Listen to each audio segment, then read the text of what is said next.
Y ya estamos en contacto con Héctor Giuliano. Héctor, ¿cómo le va? ¿Qué tal? Bien, ¿Mario habla? Mario, sí. Mario, ¿qué tal? ¿Cómo te va? Mira, ante todo, perdón, yo no me di cuenta. Hubo un problema en el edificio por el cual hubo una filtración de agua, eso provocó un cortocircuito y yo no me di cuenta y me quedé sin teléfono fijo. Por eso por eso llamé por las dudas, porque había habido un desencuentro de fuerza mayor. Bien, bien. Bueno, por suerte lo podemos salvar, el problema técnico, y comunicarnos con algo tan significativo, tan importante, que incide en la vida de todos y cada uno de los argentinos, que es este tema de la deuda eterna, ¿no? Esta deuda que hemos heredado hace ya varias décadas y que nos sigue llevando a una situación angustiosa. Yo lo primero que me gustaría preguntarle es, Sí. a un año de la nueva administración Fernández, ¿qué evaluación hace usted sobre el tratamiento de la deuda por parte de esta nueva gestión en la Casa Rosada? Bueno, mira, en principio te digo con toda franqueza que mi evaluación es sumamente crítica y negativa. Pero, ¿por qué? Recapitulemos un poco. Macri vino a gobernar con deuda. Sí. 2 años aumentó la deuda en 80 y pico mil millones de dólares, la recibió en 254.000 de la administración Kirchner, y se empezó a tomar deuda, no solamente que era deuda en moneda extranjera, sino también bajo legislación extranjera. Así que esa deuda que se contraía y que no se podía pagar era todavía como agravante deuda que se tenía que dilucidar en caso de conflicto en tribunales extranjeros. En abril del año 2018, como todos recordamos, le estalla una crisis a Macri. La crisis no es más que la trampa permanente de deuda perpetua.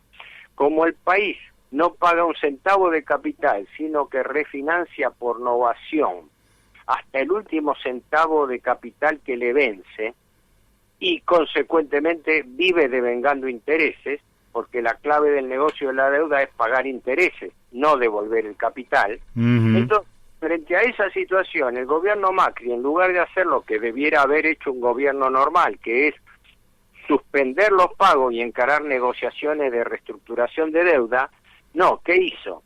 Pidió una ayuda extraordinaria, un salvataje al Fondo Monetario, que le terminó desembolsando 44 de los 57.000 millones de dólares que pidió Macri, préstamo récord en la historia del país y del propio Fondo Monetario.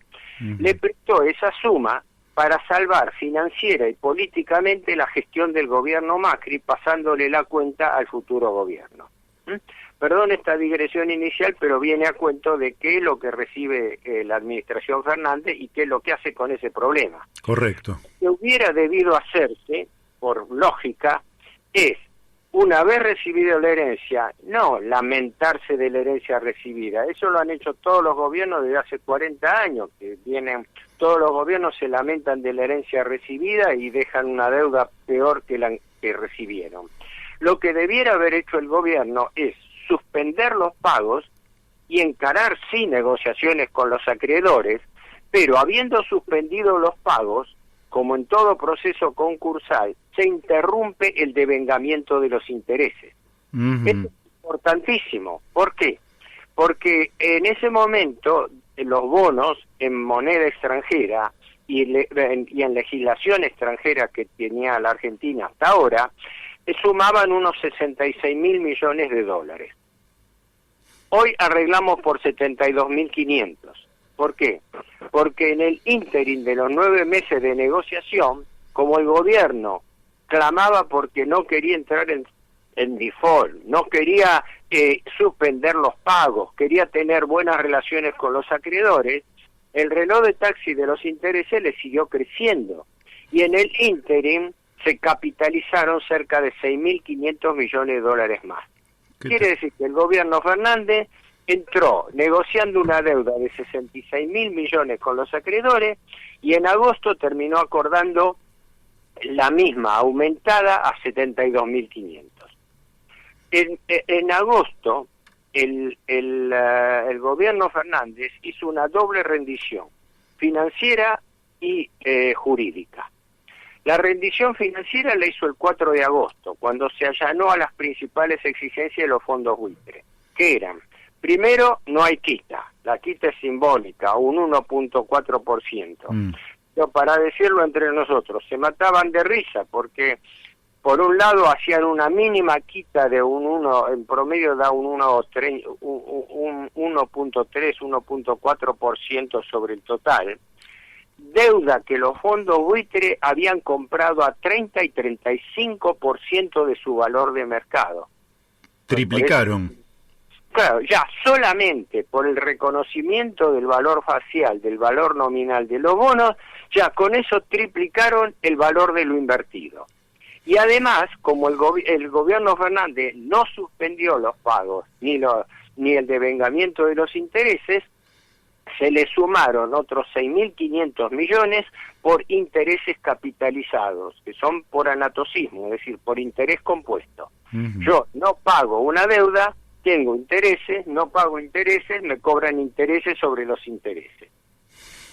Eso como primera concesión financiera. La otra fue la constante del gobierno Fernández.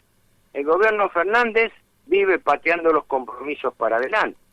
Arregló con los fondos buitre pagos mínimos, 150 millones de dólares creo que eran de capital, no sé cuánto de intereses el año que viene, y prácticamente pagos mínimos hasta el 2024. O sea, le pateó la carga al próximo gobierno. Y los vencimientos crecen en forma pronunciada entre el 2024 y el 2030. Y toda la renegociación se concentra en 10 años, 2025-2035. Vos creo que lo conocés a Javier Llorens. Sí, lo hemos entrevistado. Con quien hemos colaborado. Bueno, él fue el primero que bajó los números y ya advirtió esta singularidad desde el primer momento, desde la primera oferta que hizo la Argentina. Lo único que era la oferta argentina es ver cómo salvaba los pagos de su gestión pateándosela a las administraciones siguientes. Y eso hizo, textualmente, es decir, no están los números a la mano, es decir, el gobierno minimiza sus desembolsos a costa de traspasárselo al gobierno futuro. Ahora, Héctor, ¿cómo es que en medio de una pandemia que afectó al planeta Tierra de manera que nadie puede hacerse el distraído, que afectó duramente a la Argentina porque además hicimos una cuarentena quizás excesiva y entonces la caída del Producto Bruto, la producción de bienes y servicios se derrumbó en este país, donde no hay un horizonte de gran recuperación, de un crecimiento inusitado de nuestra economía? El problema se nos va a volver absolutamente insoluble, incluso a partir del año 2025. Sí, con un agravante, que ya es hoy insoluble, porque hoy no tenemos demostración alguna de capacidad de repago. Y te doy un dato gráfico. El gobierno mandó un presupuesto que fue aprobado por el Congreso. El presupuesto prevé que el año que viene vencen 43.000 millones de dólares de capital y está previsto tomar deuda por 61.500. Luego está el presupuesto que aprobó el Honorable Congreso de la Nación, implica ya de partida un aumento de deuda el año que viene 18.500 millones de dólares. No se sabe cuánto es lo que va a necesitar para cubrir el déficit fiscal este año, pero las estimaciones del secretario de Hacienda, Rigo, en el Congreso, fueron que el déficit de este año iba a ser, computaba 12.4% del Producto Bruto, que da por lo menos una cifra cercana a los 35-40 mil millones de dólares.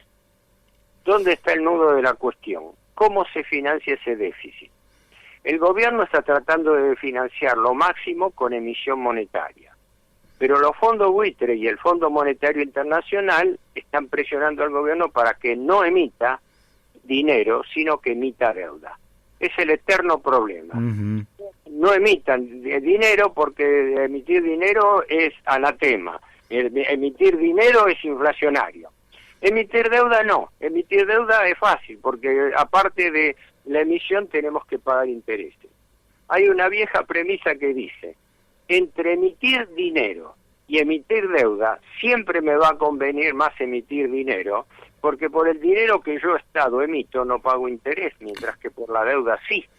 Claramente. Sí, las dos formas no son normales, es decir, no son normales en la medida en que no se echa a correr la impresión de billetes irrefrenable, sobre todo si es para sostener el gasto corriente. Distinto sería sostener el gasto de capital. Ejemplo, si yo, Estado, creo que he puesto este ejemplo alguna otra vez, si yo, Estado, emito, como ahora está emitiendo el Banco Central, miles de millones de pesos para pagar intereses de las LELIQ y los pases pasivos, ¿no? Pero brutalidades de dinero. Es decir, el Banco Central está pagando, te digo exactamente, aproximadamente 5.300, 5.500 millones de pesos por día de intereses por las LELIQ y pases pasivos. Como no tiene el dinero, hace una de dos, una peor que la otra. O paga una parte o capitaliza el resto, la mayoría. Entonces, las LELIQ van creciendo como bola de nieve. Claro. El stock de LELIQ ya llega a 5,5 billones de pesos. ¿Hay claridad de quiénes son los tenedores de esas LELIQ? No, el gobierno no lo informa porque ese dato es secreto. Los principales datos nominativos, mira, son secretos. No sabemos quiénes son nuestros acreedores. Yo creo que lo hablamos la otra vez. Cuando empezaron las negociaciones, en lo personal, aunque soy un francotirador, hice llegar la propuesta formal al Ministerio de Economía de que se haga un censo de acreedores para conocer a quién le debe la Argentina, por qué le debe, cuánto le debe. Es decir, los trascendidos en los diarios hablaban de BlackRock, de Fidelity, de otros fondos buitres, sí, pero ninguno exponía no solamente cuánto se le debía, sino algo más delicado todavía, en cuánto se arregló.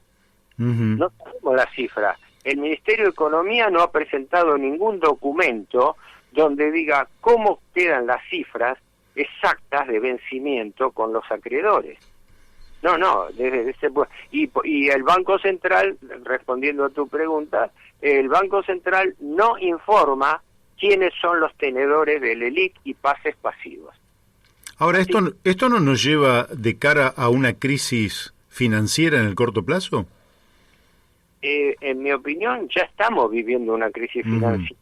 Lo que ocurre es que la crisis financiera se recicla en forma permanente a través de la refinanciación perpetua de las acreencias. O sea, hasta el último centavo de capital que vence al Tesoro se refinancia con nueva deuda.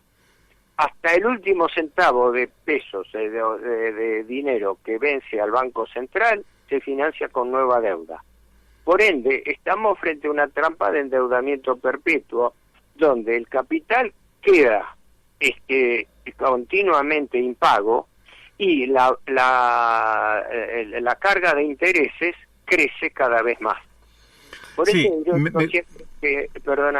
digo siempre que para entender esto hay que entender una lógica básica. El principal problema de la Argentina es financiero, no es económico. No afecta los recursos de la economía real.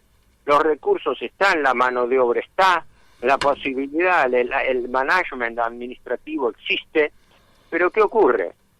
El dinero corresponde a los sectores financieros bancarios, claro, que controlan el mercado.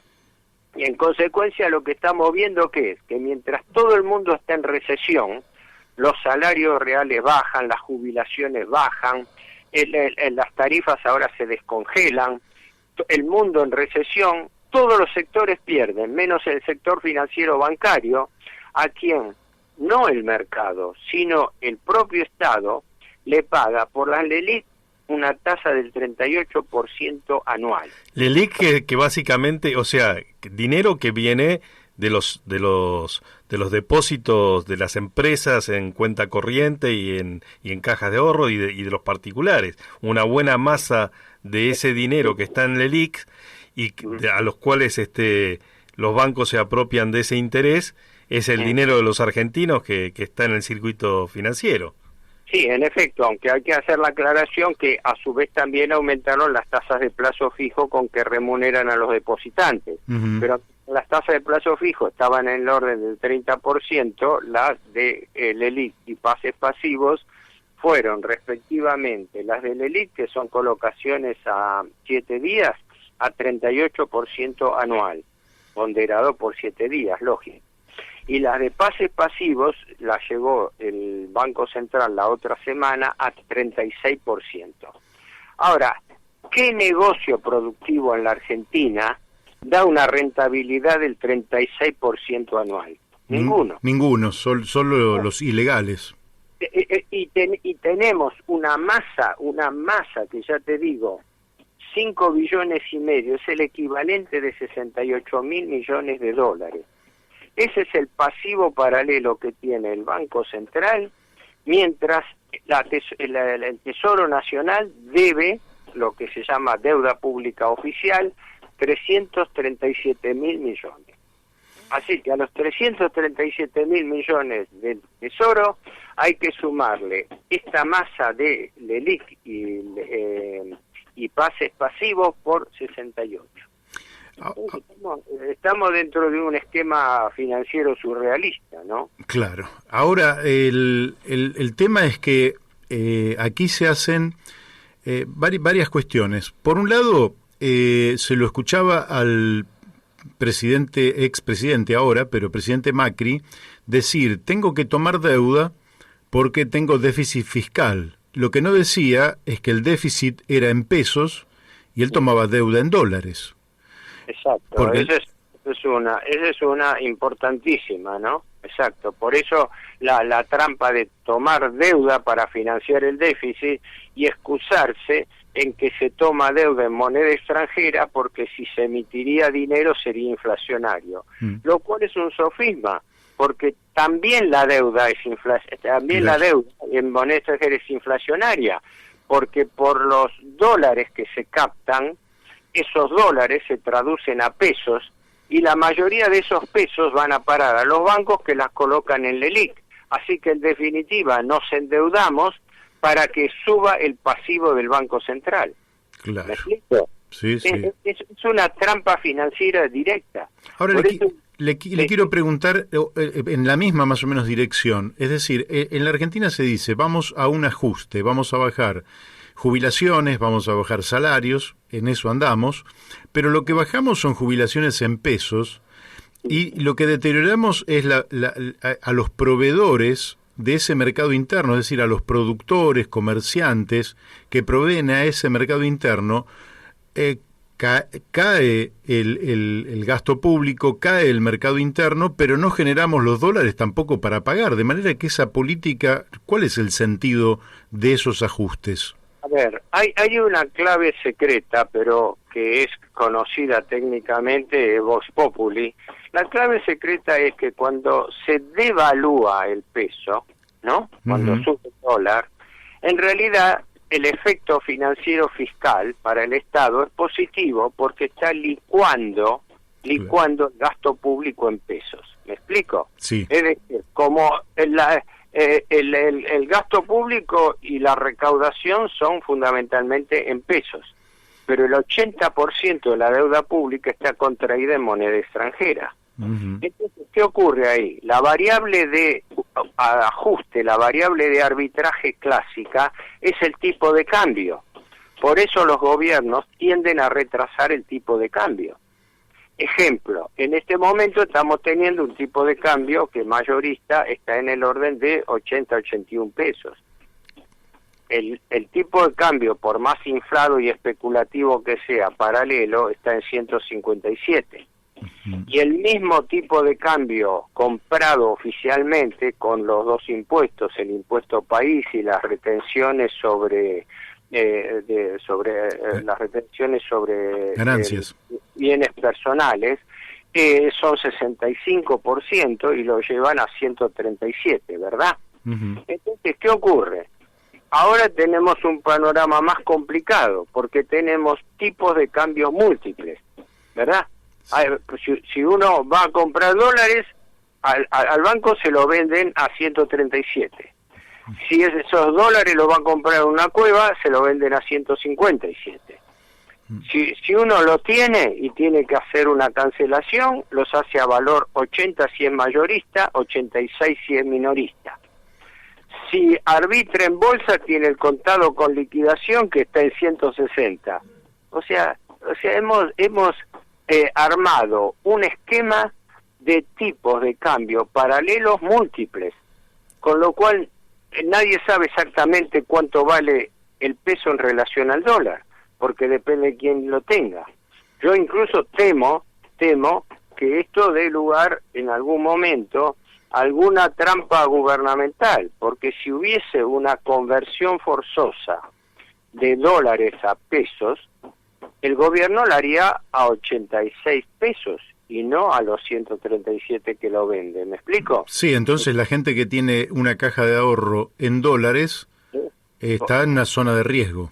Estaría en una zona de riesgo, desde ya. Eso es en caso de catástrofe. Quiere decir que el gobierno, que no tiene los dólares para devolver, lo formalice.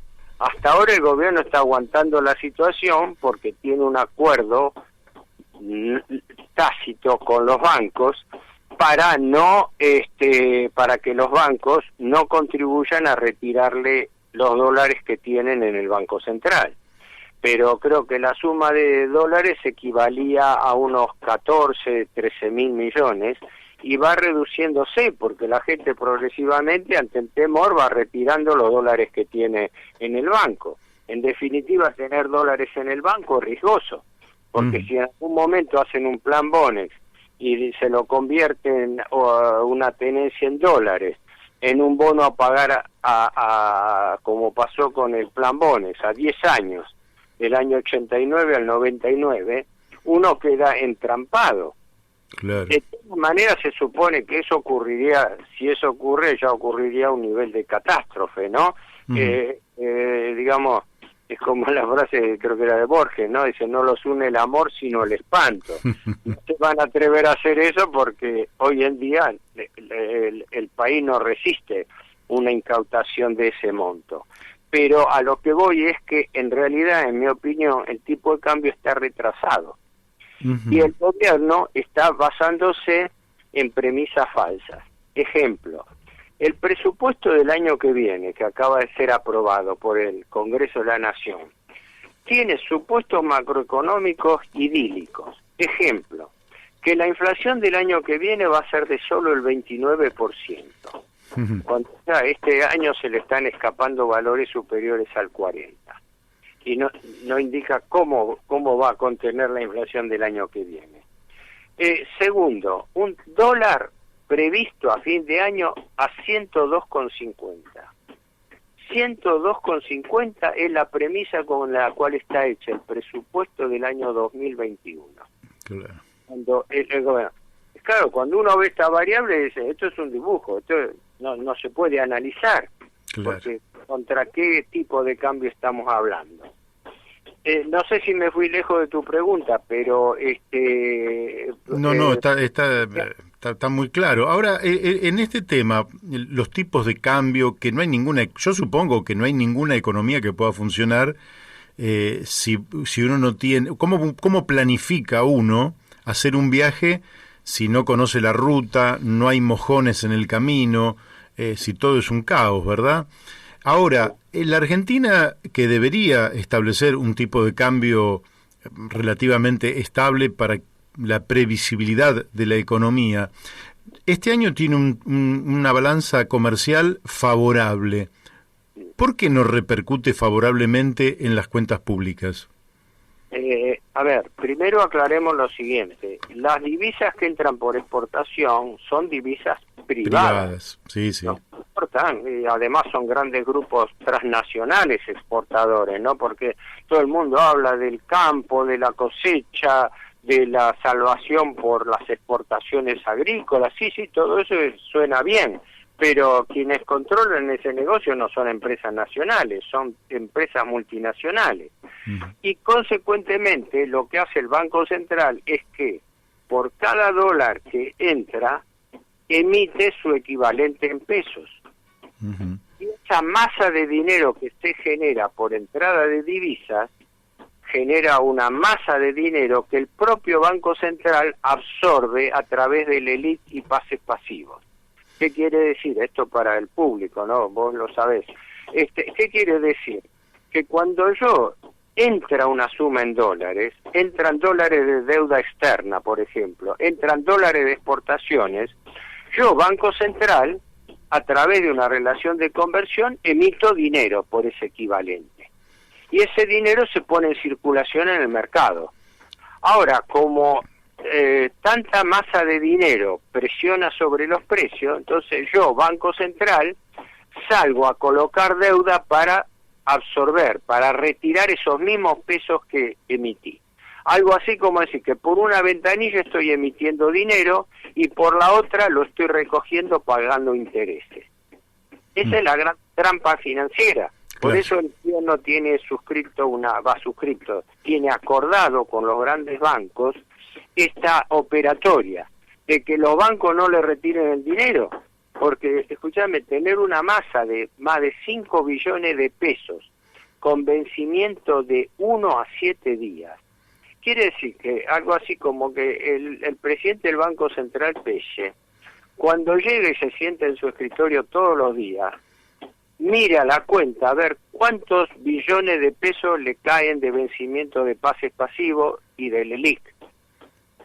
Como es una suma imposible de pagar, entonces da la orden de siempre. Bueno, propongan la renovación de esto. Y los bancos gustosos, que tienen ese dinero para hacer negocio, lo refinancian en forma permanente.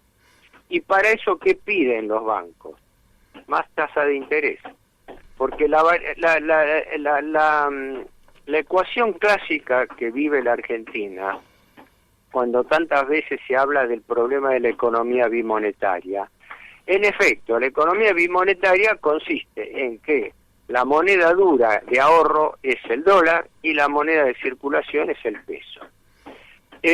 Podemos discutir acerca de si esto es cultural, no es cultural, pero admitamos, tiene base racional. Si una persona quiere mantener el valor de su dinero, tiene dos opciones: o colocarlo en moneda extranjera o colocarlo a plazo fijo.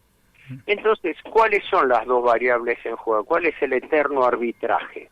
El eterno arbitraje es entre tipos de cambio y tasa de interés. Es decir, los bancos van y se sientan ante el Banco Central, dice: ¿me das más tasa de interés o retiro la plata y me voy al dólar? Si compro más dólares, aumenta fuertemente la demanda de dólares, el dólar se dispara.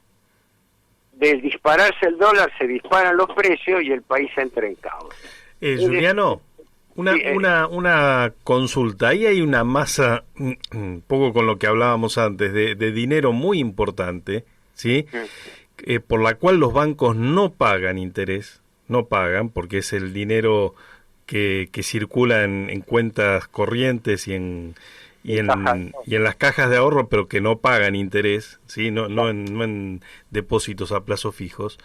Y que, bueno, en el mundo esos dineros normalmente los bancos los utilizan una buena parte de eso para prestar y tienen encajes bajos, pero estamos hablando de procesos donde la inflación es mínima. Ahora, en un país donde la inflación es la que es, como es en la Argentina, apropiarse de ese recurso y usufructuarlo, ¿sí? Es como robarle al Estado los beneficios del impuesto inflacionario.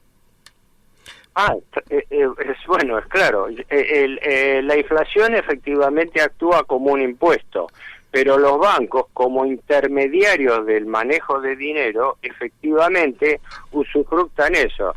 Tienen lo que sería en la terminología marxista, tienen una plusvalía, porque ellos se están apropiando, están tomando un peaje de dinero a través de la intermediación. Con lo cual, para ellos, la inflación termina siendo un enorme negocio. Un enorme negocio, en efecto, porque además ellos atan la inflación a la tasa de interés y justifican que la tasa de interés, porque esto, mira, me hace acordar lo siguiente, el gobierno, rebobino esto porque para mí es un concepto fundamental. Yo no milito en ninguna agrupación política, así que yo me muevo con la independencia y criterio de un francotirador. Pero yo digo que cuando se miran en perspectiva las administraciones, la macrista y la kirchnerista de Fernández trabajan en tándem, porque la verdad que siempre ocurre lo mismo. Los gobiernos neoliberales arman sus esquemas y sus oleadas de endeudamiento. Y después vienen los gobiernos de línea, yo llamo socialdemócrata, que se lamentan de la herencia recibida, pero la instrumentan, ¿no? Como este gobierno se lamentó de la herencia recibida, del saqueo macrista, de la colocación de deuda del Fondo Monetario, sí, pero aceptó todo. Entonces, eso digamos como premisa. No sé si me fui lejos de tu pregunta, pero es que se vinculaba, perdón. Sí, sí, hablábamos de la apropiación, ¿no? De esa plusvalía que genera la inflación, que digamos, al manejar una masa de dinero que no está protegida por los encajes, ¿no? Y que por los cuales no paga nada, o sea, los bancos toman ese dinero, se lo prestan al Estado con intereses que superan, no sé, el 40, el 50%, ¿sí?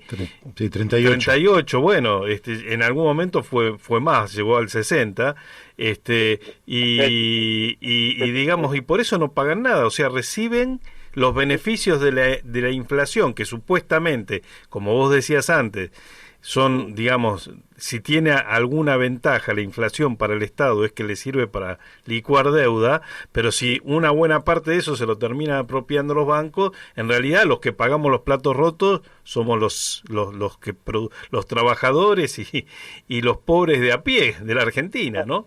Perfecto, yo te diría, no es casual que mientras toda la economía productiva y laboral esté en crisis, los bancos sigan siendo el sector financiero, bancario, cambiario, sigan siendo el sector que mayor rentabilidad tiene en la Argentina.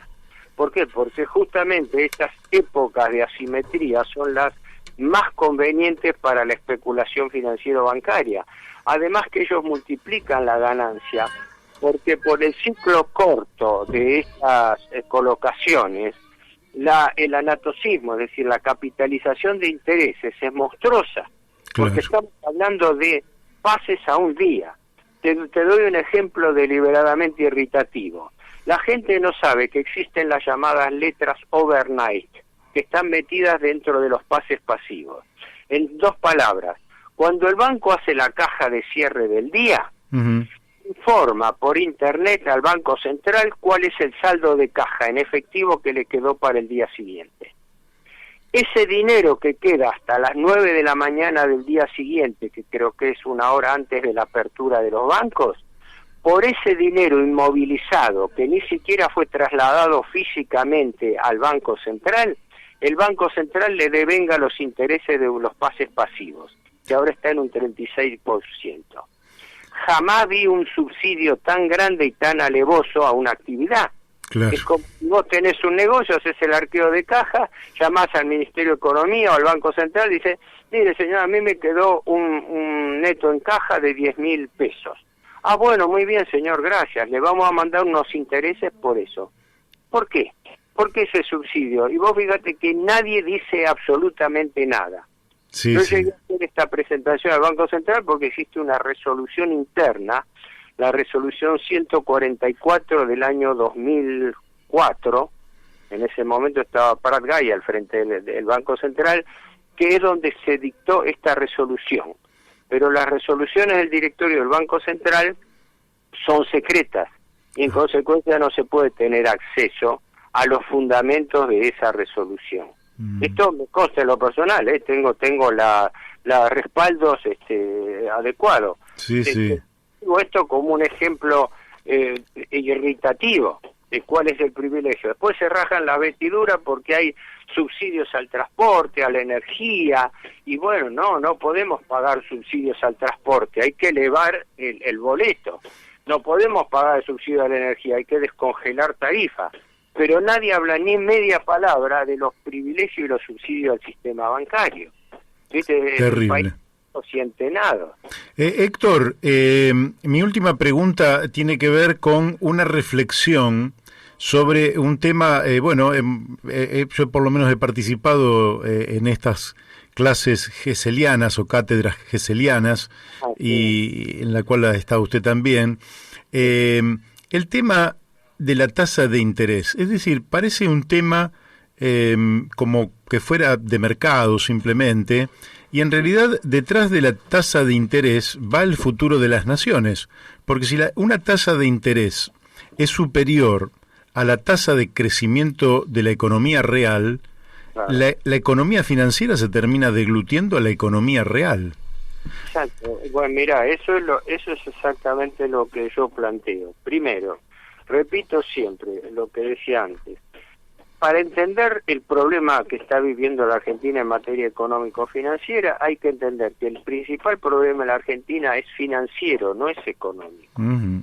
Porque no corresponde a las variables de la economía real. Depende de estas variables financieras. Política monetaria, política cambiaria, política bancaria. Efectivamente, por ahí viene la distorsión.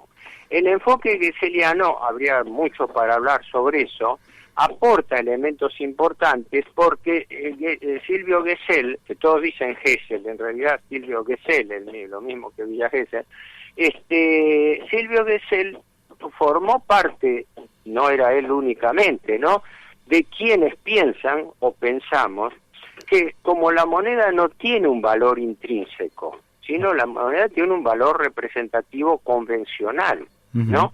O fijado en paridad de otros valores, ¿no? Claro. Lo que enfatizaba Gesell era la importancia del uso de la moneda como instrumento de cambio y no de atesoramiento. Esto habría mucho para hablar de eso. Yo te digo porque yo he propuesto la emisión de moneda paralela, inconvertible, que justamente cubra la función de medio de pago y no sea para atesoramiento. Una forma de aumentar lo que en finanzas se llama velocidad de circulación de la moneda. Más que emitir dinero, aumentar la actividad económica para que el dinero circule más rápidamente.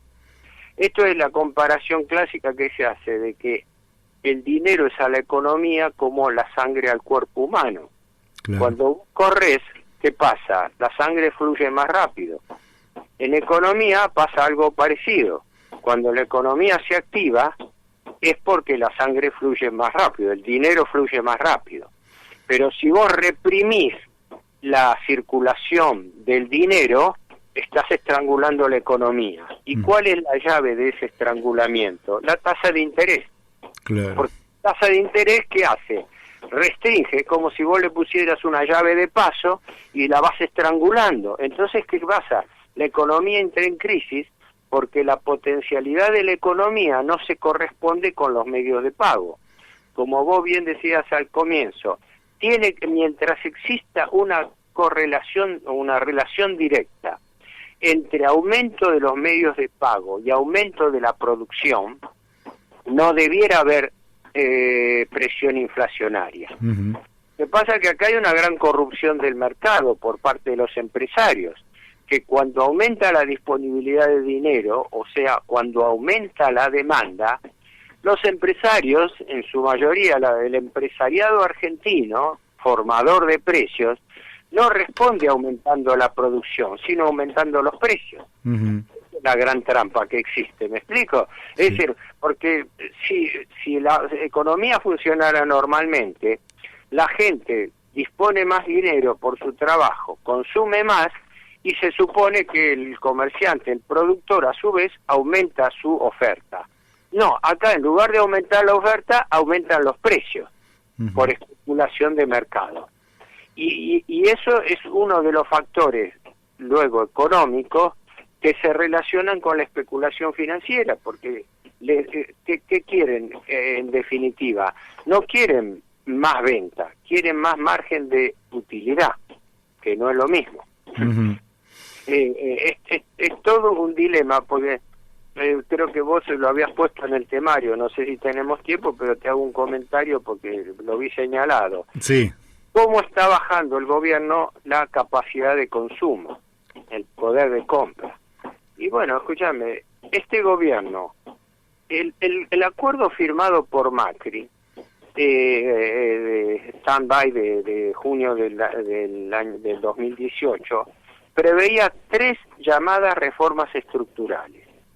La reforma laboral, que en buen romance significa cómo bajar de la remuneración a la gente. La reforma previsional, que en buen romance significa cómo bajar el costo de las jubilaciones. Y la reforma impositiva, que todavía no sabemos qué, porque todavía el gobierno no ha hecho la reforma impositiva. Pero yo digo que las 2 primeras ya fueron hechas, porque los salarios reales, ya desde la época de Macri y actual, aumentaron, entraron en la política ideal del mercado empresario, que los salarios aumentan menos que la inflación. Claro. O sea que hay una pérdida sistemática de los salarios reales. Incluso una pérdida de los salarios nominales, porque la CGT y la UIA firmaron un convenio el año pasado que les permitía abonar hasta 25% menos los salarios nominales a los trabajadores. Ahí está la reforma laboral que tanto cacareaban. Segundo, sistema previsional. Los aumentos jubilatorios, descaradamente, por este gobierno, fueron sustraídos de la fórmula de movilidad legal y aumentados discrecionalmente durante este año menos que la inflación. Sí. Y todavía en un momento de alta inflación argentina, el Poder Ejecutivo manda al Congreso un proyecto que excluye la inflación como factor de ajuste de las jubilaciones. Esto es directamente una bofetada, esto es directamente, es decir, bánquensela, porque además las jubilaciones, como los aumentos de sueldo, no nos olvidemos que siempre actúan en forma rezagada. O sea, la gente se traga la inflación durante 3, 4 meses y después le vienen los aumentos salariales y vienen en cuotas a futuro. Quiere decir que vos, en ese interín que la inflación te fue carcomiendo el salario, la pérdida la tuvo el trabajador. Así es. A partir de que le aumentan el sueldo y se lo aumentan en cuotas, vos empezás, dicen, a recuperar. No, no recuperas nada. Empezás a tratar de empardar el aumento de precios. Como el aumento de precios te carcome el sueldo, el ciclo vuelve a empezar.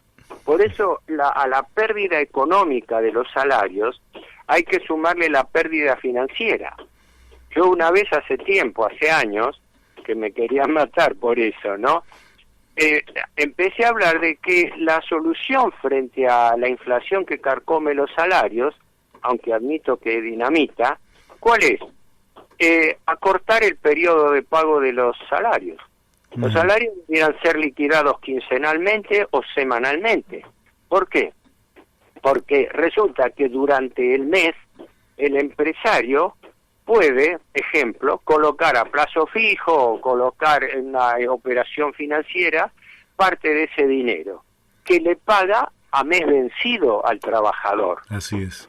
¿Verdad? Entonces, si uno quiere tener una justicia frente a la inflación, lo que debiera hacer, por ejemplo, yo proponía eso, que se liquiden los sueldos semanalmente.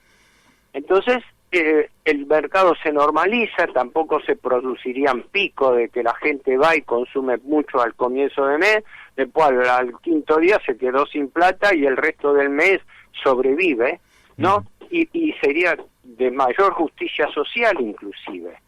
Por eso te decía, porque vi que vos lo tenías anotado, que la realidad, la cruda realidad, es que el actual gobierno, cualquiera sea su fraseología, su imputación política, está siguiendo la misma política de baja de los salarios reales y jubilaciones que las anteriores administraciones.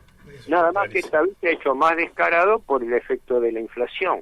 Claro. Bueno, y como usted dice también, Héctor, por la terminología, ¿no? Porque le llaman solidaridad a lo que es rebaja de jubilaciones y, en fin, ese engaño. Bueno, el tiempo se nos ha ido. Para nosotros fue una clase magistral, Héctor.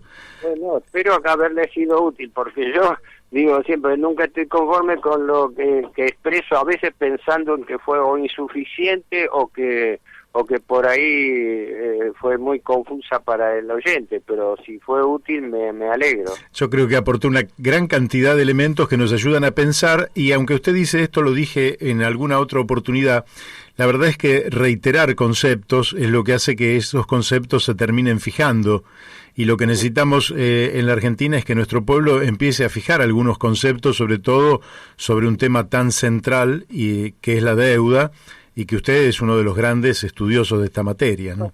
Yo lo resumo, lo único que agrego, yo lo resumo así, como decía antes, para entender lo que está pasando en la Argentina hay que entender que primero está el problema financiero, porque si no se resuelve el problema financiero de cuánto es la tasa de interés, cuál es el tipo de cambio, no hay política económica que aguante. Y a su vez el problema financiero está determinado directa e inexorablemente por el sistema de la deuda. ¿Por qué? Porque la deuda del Estado se transforma en deuda desde el Estado. ¿Me explico? El Estado, al asumir un endeudamiento institucional, termina trasladando a toda la economía el peso de la economía financiera. Y por eso está contradicho con la política de crecimiento. Y ese es el gran dilema que no puede solucionar ni va a poder solucionar el gobierno Fernández, que quiere crecimiento mientras está pactando un programa de endeudamiento sin capacidad de repago. Es estar en la trampa permanente de la deuda perpetua. Bueno, tema que va a quedar abierto para el futuro. Bueno, yo le deseo que tenga un buen, aunque falta todavía para fin de año, pero no sé si después se vaya de vacaciones, si no...